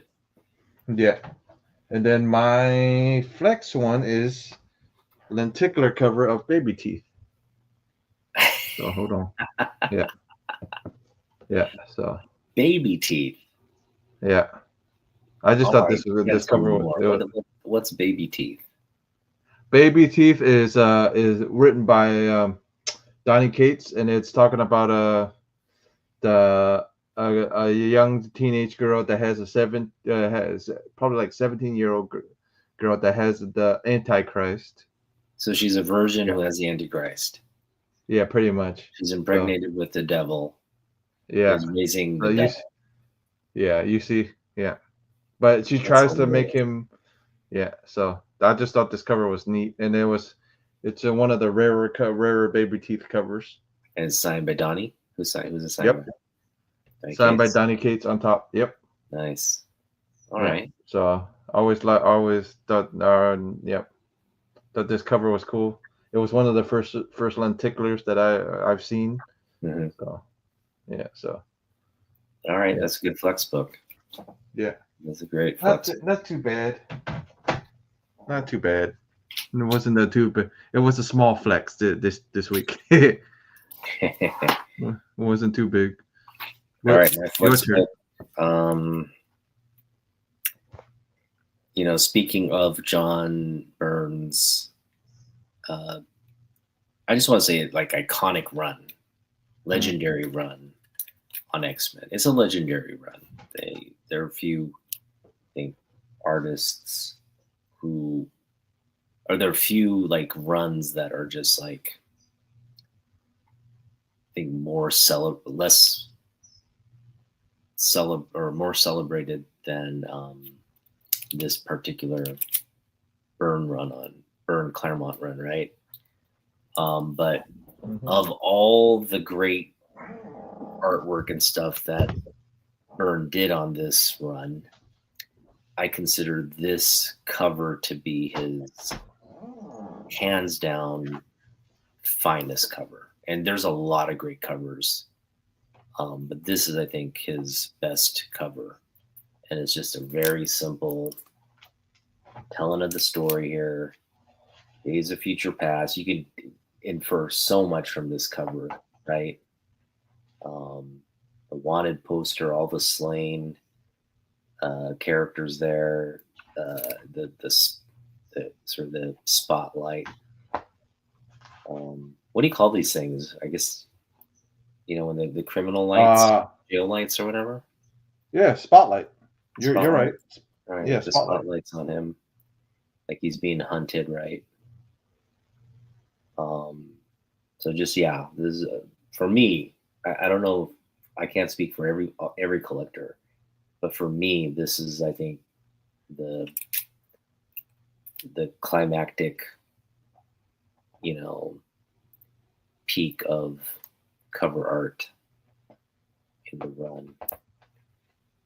Part 1 of Days of Future Past. Beautiful cover by John Byrne. You got Old Man Logan there. Mm-hmm. That's Old Man Logan. Well, that was before Old Man Logan, so they didn't know it was. Yeah, they didn't know it was Old Man Logan. He dies in the next issue, by the way, but then for a good cause. Yeah, spoilers. If you haven't read it. Everybody's read this book, I feel like. Yeah, I've even read it. Right? So, everybody's read this one. That. Yeah. Yeah, but you got to go read it. It's a must read. All right. So we're going back to your featured artist. Yeah, featured artist is Enrique Torres. Enrique Torres. And he was born 1939 in Spain, or in Barcelona, Spain, to be correct. Yeah, Barcelona, Spain, and he's pretty much known for a bunch of vampy. He's done he's done horror covers, he's done vampy covers. He's a painter. You know what I mean? He's a Frazetta type, where he started off in comics and ended up he did both. He did painted covers. So a lot of people know, like, this was a painting. He ended up drawing it, and it was a painting cover. So, you know what I mean? So one of his first vampy covers was issue 17, and I'm gonna share the screen and show you guys his artwork real quick. So issue 17 is his. This is his first vampy cover that he did. And he's done a lot. He's done almost the whole run of covers. So that's the cover there, right here. So, yeah. So that's it. Yeah. He's known for the macabre and horror type stuff, but towards what was it? Towards the end, or towards the middle of the run, he ended up doing paintings and stuff, and going under Torres.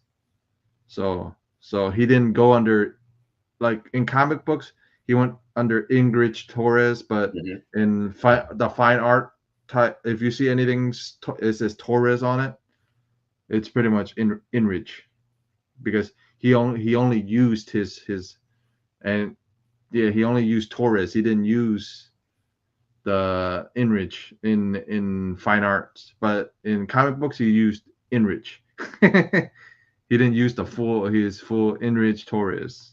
So everything was Enrique, and then he was born in Spain, and that there's a famous Vampy cover or Vampy poster that everybody knows, or the pose that everybody knows, that her holding the bat.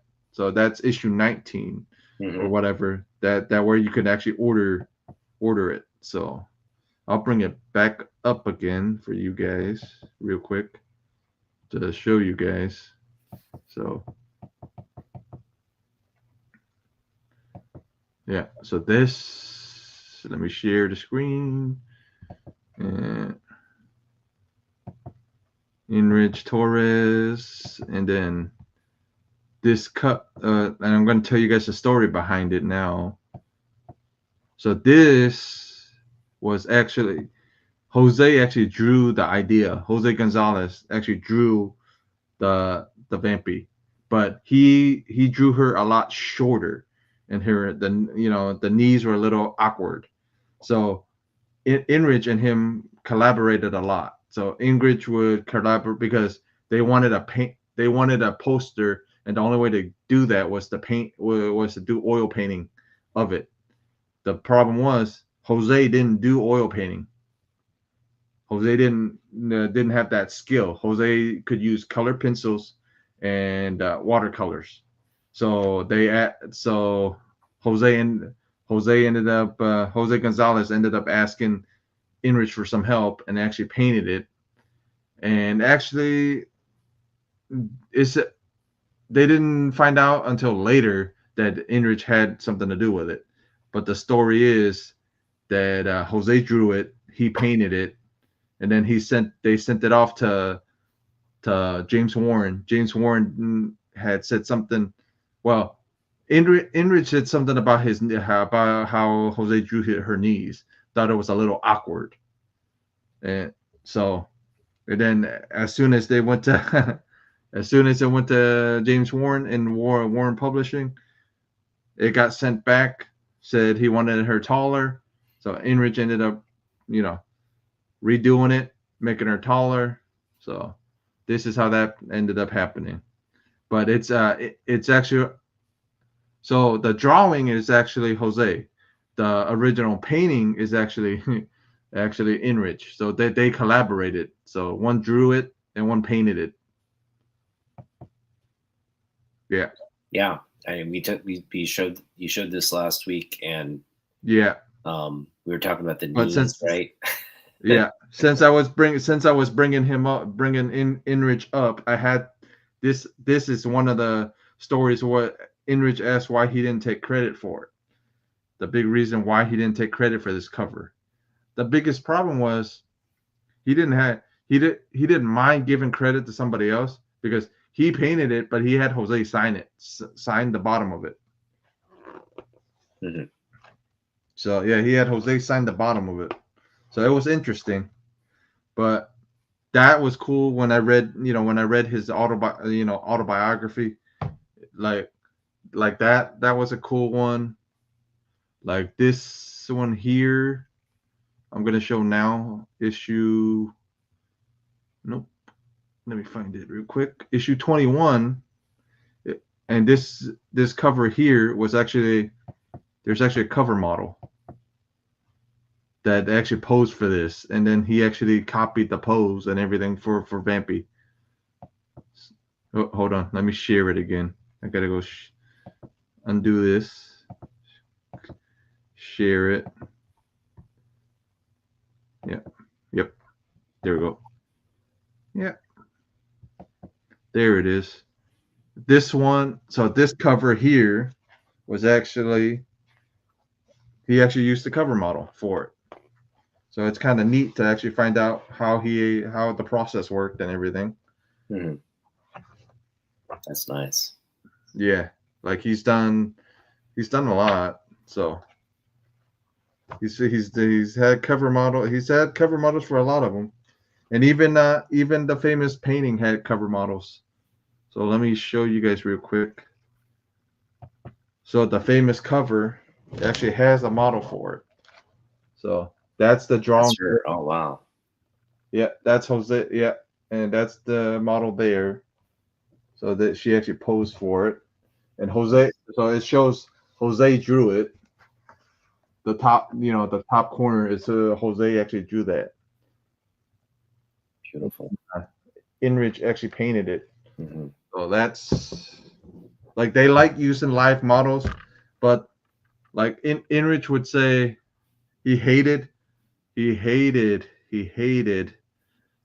like they had the costume made for them, for the models to take pictures in for Vampy, and they hated it, and so they ended up having to paint that, like they would have other models do it. They actually painted it on them.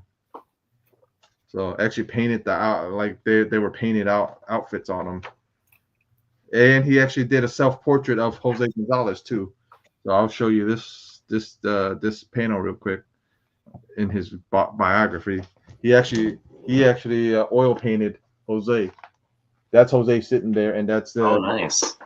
Yeah, Inrich. Yeah, these guys were like colleagues, friends. Yep. Right. Yep. That's great that they had that relationship. Yeah, they were friends, and he asked Inrich to paint. Could he paint him? And then that happened. So there's a portrait out there of Torres. Yep. Nice. By him. So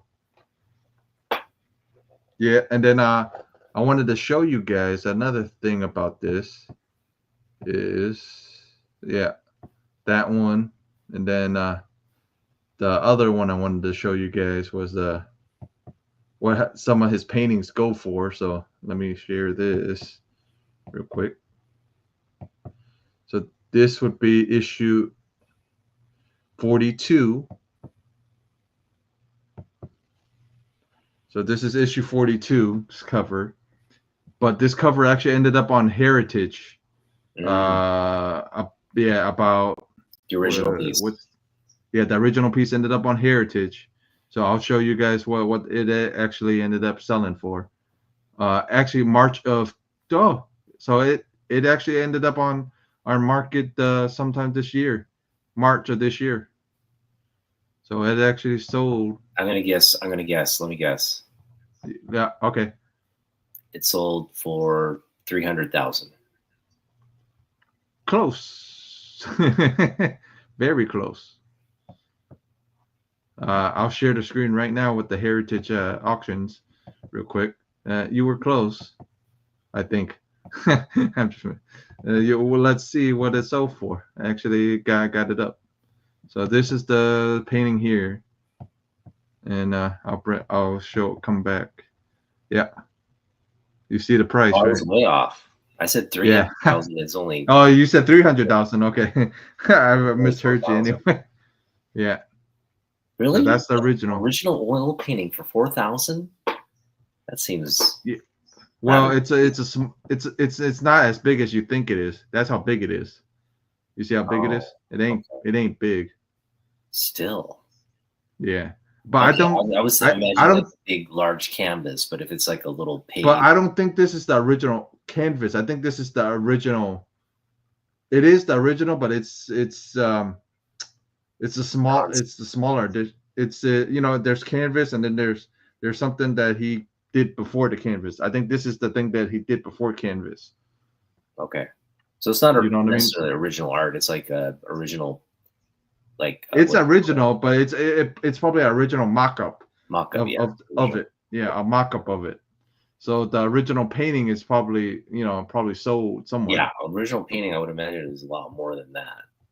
Right. Oh, one of his originals. I can actually bring one of the originals up, and the original actually sold for a lot more.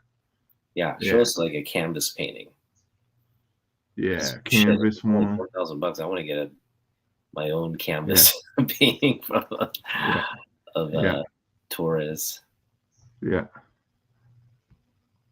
Let me see if I can actually bring it up real quick. Let me go back. Yeah, one of his oh, here we go. Here's the original here's the original one for the original cover for what is it? 17. Actually sold for more because since it was actually it's not that big. Oh no, yeah, it is. So that is the original. The one I showed you earlier. It is the original actually, because it was after that yeah, but it wasn't framed. But this one's framed and everything, so this one went for a little more. But this is the number 17's cover. Yeah, you see it. Yeah. Wow. Yeah, that's the original for 17. So yeah, and it was in a frame. 11,000. So, yeah. So yeah, the most that makes more sense. Right. I was way off anyway. 300,000. Yeah. Yeah. But yeah, that 17 sold for that. So. All right. Well, that's nice. Yeah. I'd love to own something like that. That'd be cool. We all would. I would. I wouldn't mind owning the original piece from Torres. But even Torres's pencils are expensive. I looked at some of Torres's pencils. Yeah. Yeah. So. Yeah. All right. Well, I'm gonna just sort of do a feature on John Byrne. John Byrne was actually born in England. He was born in West Bromwich, England in 1950. But he came to the U.S. He, immigrated to the U.S. with his parents, and he basically grew up American. I'm sure he has like a dual citizen type thing, because I know he also spends time in the UK as well. But yeah, Byrne probably has dual citizenship, American British, like a lot of American-born British people do. But he's American. Like he was born and raised here. I think he grew up in New York, right, Manhattan or somewhere, like up in the Northeast. But he was like a lot of artists who get into the industry. He was just a huge comic book fan. Grew up reading all DC, Marvel, all those things as a kid, and he was the ripe age for that, because he was growing up as like the golden age. Well, the silver age was he grew up right in that period, the transition between golden and silver, right? So comic books were still the medium that young people consumed, especially young boys, right? Right. So he grew up loving comic books. He eventually gets into the industry. He's a very talented artist, but he also has a good sense of story in comic books and all that. So yeah, like fast forward, just going to kind of cover some books that I think are kind of significant throughout his career. We have here Fantastic Four 265, and this is a key issue because She-Hulk is introduced as the fourth member of Fantastic Four. So he, kind of like 65 issues into his run, he makes a major change. He, not that he kills off Ben Grimm, but he makes, he gives Ben Grimm a little bit of a side, diversion where he's out of the picture for a little bit. And he brings in She-Hulk to kind of take his place and serve as the fourth member. And this is her sort of first introduction as the fourth member. Key issue. Not his best cover or anything, but again, just this is part of the kinds of changes he brought to the title. And then what Byrne is really kind of well known for is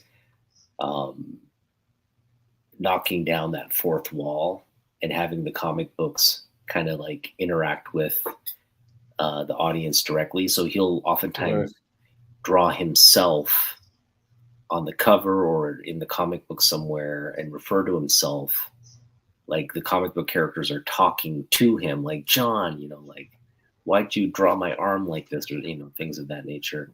Right. So he made comic books a little like funny, a little like lighthearted, and making fun of himself, right? This is a great example. So he, with the She-Hulk appearance in Fantastic Four, he goes and does a lot of the artwork on the volume 2 of She-Hulk, which was, in the 90s when it was released. And this is just a great cover for obvious reasons. But, don't get the wrong idea. I'm only doing this because it makes a good cover, right? That's a kind of like a little sense of humor. And again, breaking down that fourth wall again. And that was great. What was great about the She-Hulk series, Byrne's very kind of like poking fun at himself, and really engaging the readers on that level, which was fun to do as well. Like you felt like you were part of the story, like you were there, kind of in the story with the characters, which made it fun. And then Byrne does a huge transition. He goes to DC. He like crosses over. He leaves Marvel. DC brings him in. DC really makes him sort of like, because the reason he left Fantastic Four, he was having a lot of issues with some of the editors and stuff at Marvel, just like different views and different opinions on how things should be, how stories should be told, how the direction that Marvel should be going. And when he came to DC really gave him all the latitude he needed. He's like, they basically gave him the top sort of books to work on. And so, we have sort of he has a run here on Action Comics. This is a controversial issue, apparently. Oh yeah. The adult movie one. Adult movie. There's a sex tape made of Superman and Big Barda. Right. But that leads to sort of a re-envisioning of Superman. So Superman, is a very long run. They end it. They start volume 2 of Superman with a modern take, and this sort of mini series is a precursor to that new run, new series. Really, are sort of a revamping, post-crisis revamping of the Man of Steel. And I almost made this my recommendation book as well. This is the first variant cover, marketed variant cover in comic books, because the original one really, it's just one that, like Superman taking his shirt off with the whole body and like Krypton blowing up in the back of him, which is kind of just boring. But this one is just this up close kind of like shot of the S. And he really brings a great design, first off, to this character, but also brings sort of a new modern take, changes the origin a little bit, takes some liberties there. But all in all, I love the Byrne take on the Superman. Just a real kind of old-fashioned, he brings Superman back to his roots, but then on the Metropolis side, he kind of, he gets rid of all the super pets and all that stuff, the frivolous stuff, and kind of makes him more of a grounded, modern superhero character with, and eventually that kind of run leads up to like the death of Superman and all these great stories that came out in the 90s. So yeah, that's sort of my coverage of Byrne. How many artists can you name that have worked on X-Men, Fantastic Four, Not many. Batman, Superman? Not many, right? He's one of a handful of artists that can say that. I'm thinking Neil Adams, Jim Lee. Those are probably the only other artists that could kind of boast that resume. So, well, and then McFarlane worked on Hulk. Did he work on X-Men? McFarlane worked on Hulk, Batman, right, and Spider-Man. Okay. and he worked on. He's done like interior, like cameos. Like he worked on one issue of Daredevil. Right. He worked on he did like one-offs like Conan and stuff like that. But I mean, right. We're talking about like a full run, right? A full run. Yeah. Yeah. Yeah. So yeah, Lee and Byrne. Yeah. Lee, yeah, because Jim's done a couple of things. Hush. Way more. Like Jim's done Fantastic Four, Jim's done Superman, Batman, X-Men, Punisher. Right. Pretty much everything on the DC side, right? Like Justice League. Yeah, he's done everybody. He's done everybody on the DC side. DC thing. I mean, that's if you're running the company, you get to give yourself all the cool like little projects. So, but yeah, like,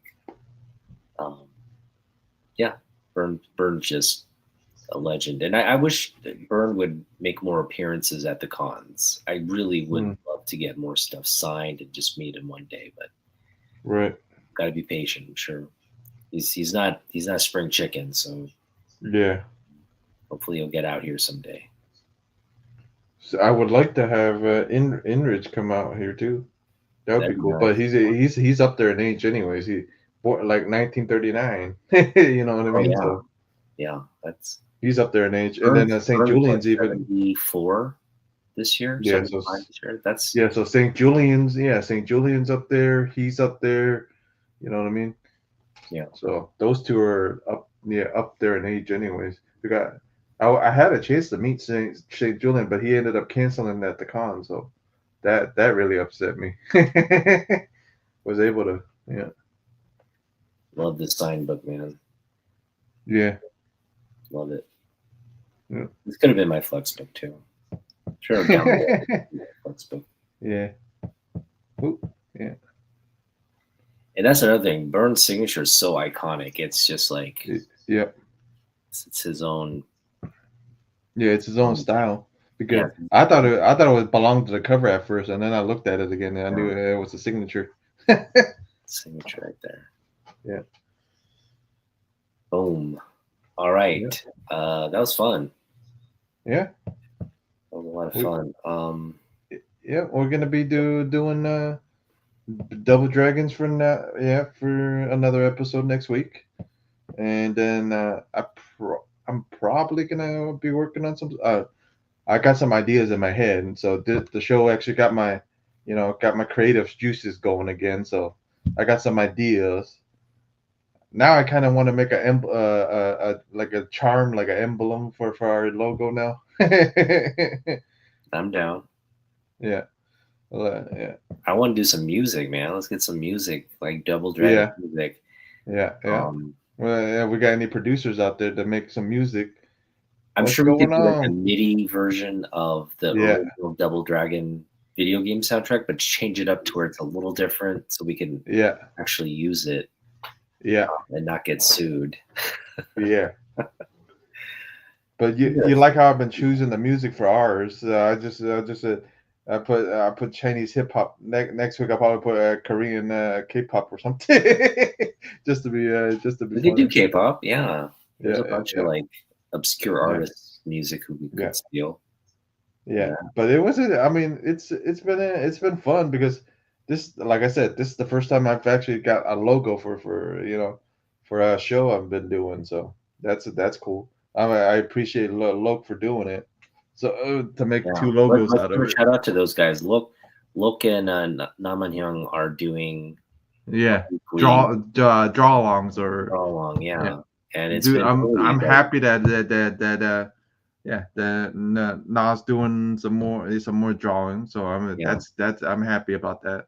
And I would enjoy it more. Loke's always killing it. But CJ's sitting there like drawing with them, so that's annoying. Yeah, CJ too, man. All three of them just messing around with each other, drawing, bull crapping. So that's always fun to watch. And they really do, like, you can see like Naman Hyung, he's gotten really good. Yeah. His artwork just improves, like his the realism of his. I think that's Loke is helping in that area. It's like he's like teaching him the geometric shapes and the angles and how to do all that, and it's really paying off. Like if we didn't do the Asian, heritage, we wouldn't have met Loke. We wouldn't have met all these cool artists. You know what I mean? So I appreciate Loke. I appreciate Na. I appreciate all of them. But like I said, if it wasn't for Loke, we wouldn't because we wouldn't have that logo. So because now I want to make T-shirts. Now I want to make, you know what I mean? It's like, well, I'm gonna have Loke. I'm gonna have Loke. If I ever write a comic book, and I've always wanted to write a comic book. Yeah, me too. I always wanted to write a vampy one. I would have Loke do the artwork for it. I'm being serious right now. I'm gonna have him do the artwork for it. I've always wanted to try to do a vampy one. So a vampy story. And so I would have to figure out who I wanted an artist, but I got a couple of cover artists I would love to have to do covers for me. Yeah. Loke's probably either interior or out or a cover at least. You know what I mean? If I do, I know I want Sarah to do a cover, but I know that's going to be a hard ask if I you know what I mean? So yeah, even if like Loke doing the cover would even, I feel like cover though, I'd go to I go to John Boy Myers for the cover. Oh yeah. Like we last person I would have thought we would have met doing those Asian heritage one was John Boy Myers. I've been a fan of his for a long time. Yeah, his cover art is off the chain these days. Just he's killing it with the cover work. All right, I'll see you later, Martin. Him to do a remark because his remarks are all amazing. Oh yeah, I ended up getting from E-Man. I ended up getting the package, and then they had Loke's little card, and nice. Yeah. So that was nice. So and then he ended up meeting everybody at the San Francisco show. Right. So if you guys haven't, so go tune into E-Man's San Francisco Fan Expo. Fan Expo. Mm-hmm. He interviews for his Pashoshet. Just a brief interview, just like a table interview, but trust me, that interview drove me crazy because trying to figure out his how to say the name, and you remember, the Nagos, or you told me not to emphasize. I'm like, oh, I didn't know I was doing that. My bad.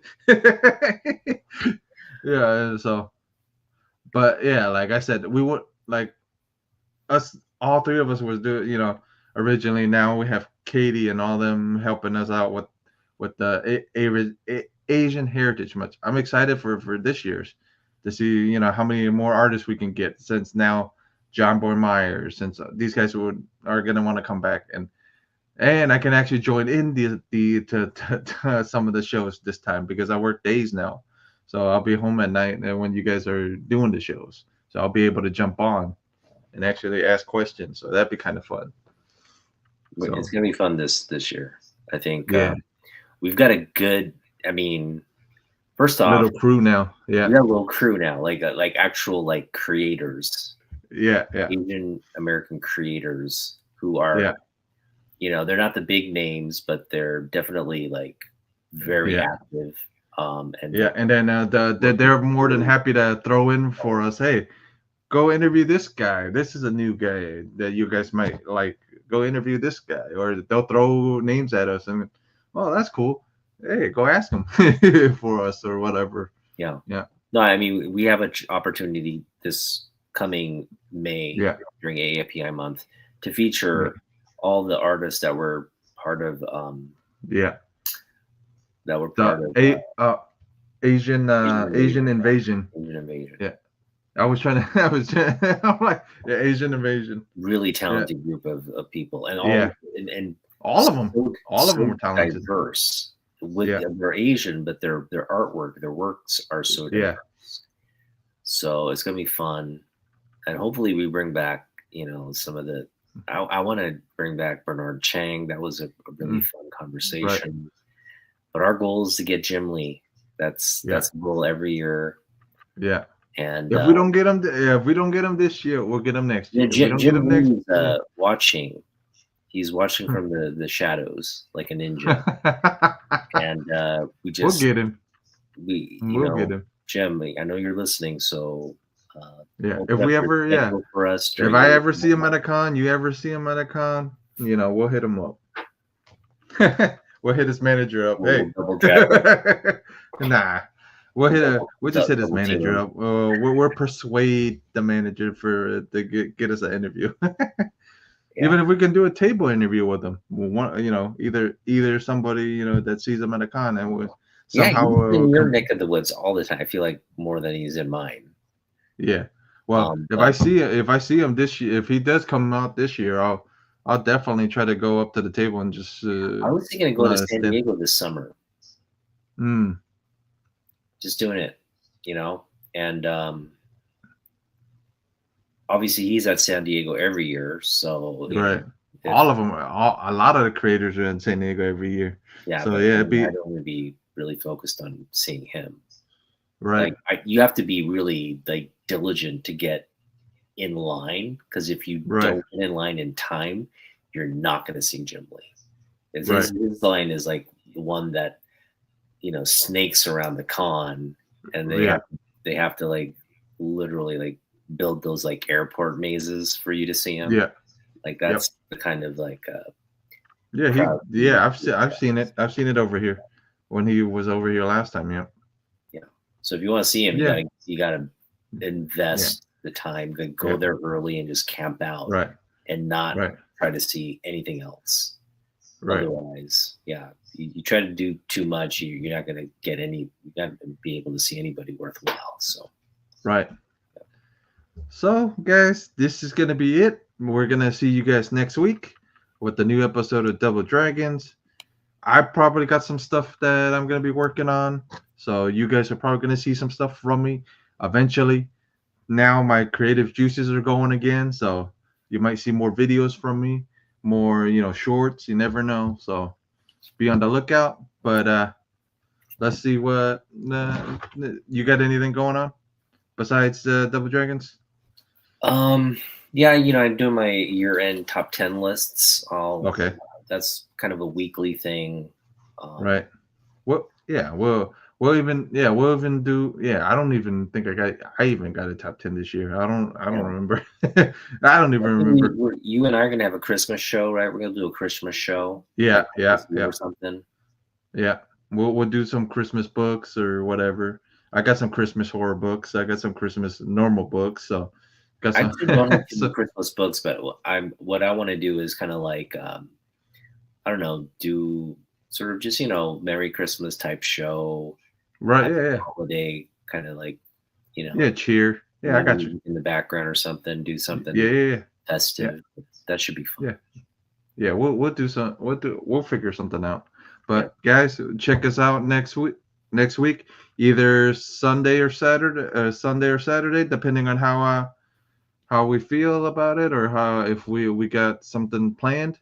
So we'll let you guys know, or to keep a lookout on our pages. That's all. We'll check you guys later. Let's do a sign off, like a fist. You want to do a double fist? Here we go. Double fist. Yeah. Boom. All right. Yeah. See you guys later.